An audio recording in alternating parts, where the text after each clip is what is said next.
Okay, let's create account endpoint. So go to Solution Explorer, and here let's create folder endpoints.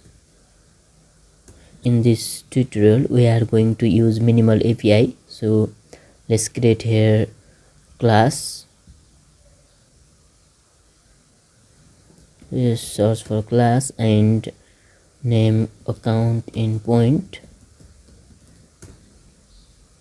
Create one static method. Let's say public static route group builder, and let's say map account endpoint. Pass here this web application. Let's say app, and here let's create group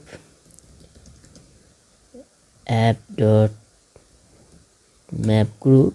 So let's say API slash register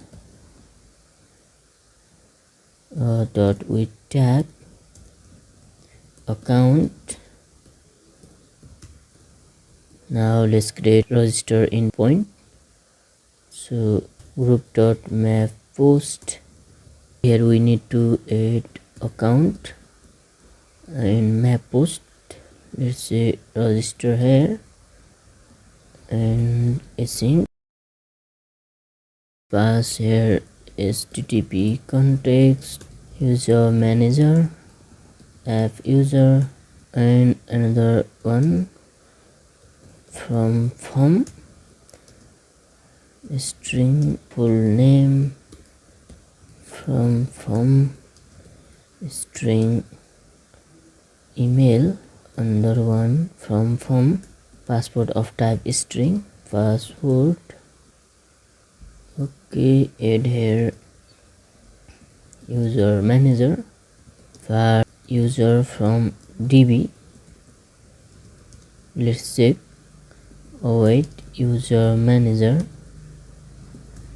dot find user by email async, and let's pass email here.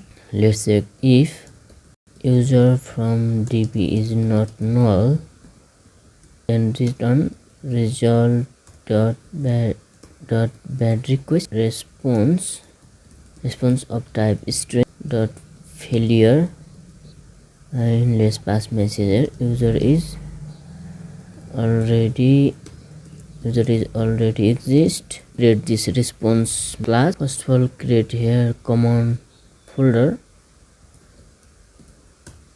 and inside command folder let's add here class. Let's search for class and response class. Add here some property from bool is success.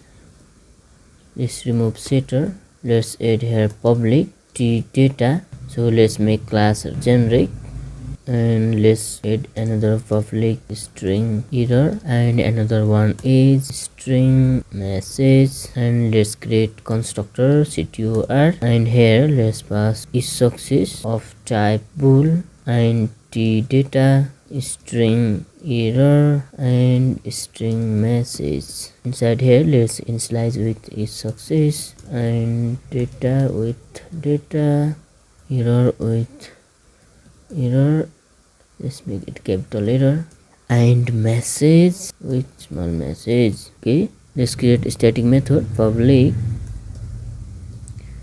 static of type response t success and t data string which is nullable message. Let's pass default null value, new let's pass it true, data null message. Let's create another static method failure static response failure string error, and new let's pass here false default error and null. Okay, save it.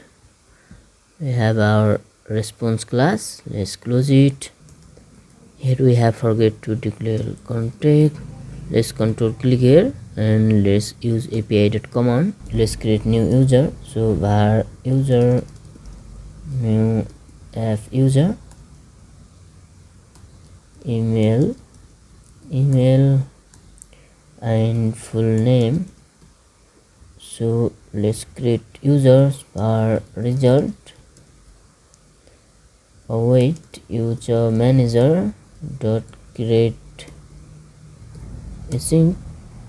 Let's pass here user and password. Let's check if not result dot is succeed, then let's return results dot bad request response of type string and failure. Pass here result dot errors dot select. Let's select x goes to x dot description dot first or default.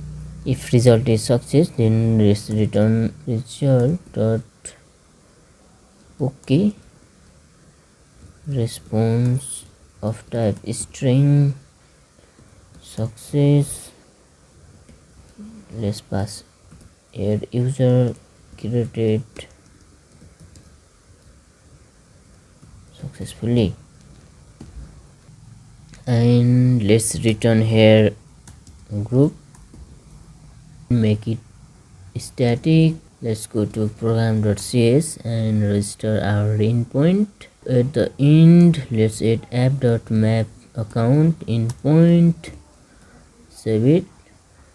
Okay, before testing our API, let's add migration. Go to terminal by pressing Ctrl backtick and navigate to API project .NET EF migrations, add initial.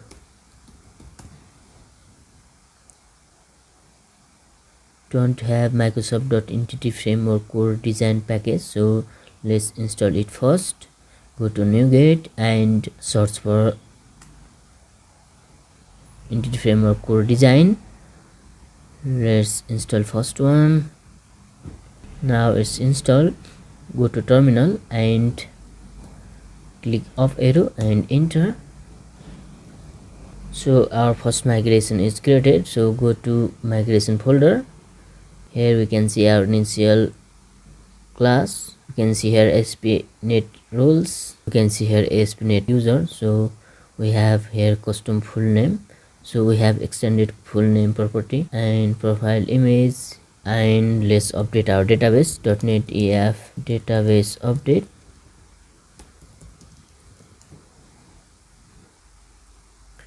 Okay, our database is ready. So let's open database. Ctrl Shift P and let's search for SQLite. Open database and ChatDB. Now we can see here SQLite Explorer. So we can expand this, and we have here ASP.NET users. So let's click it. We don't have any data right now, so we can see empty table here. Close it. Run application. .NET was run. Okay, our application is run in port 5000.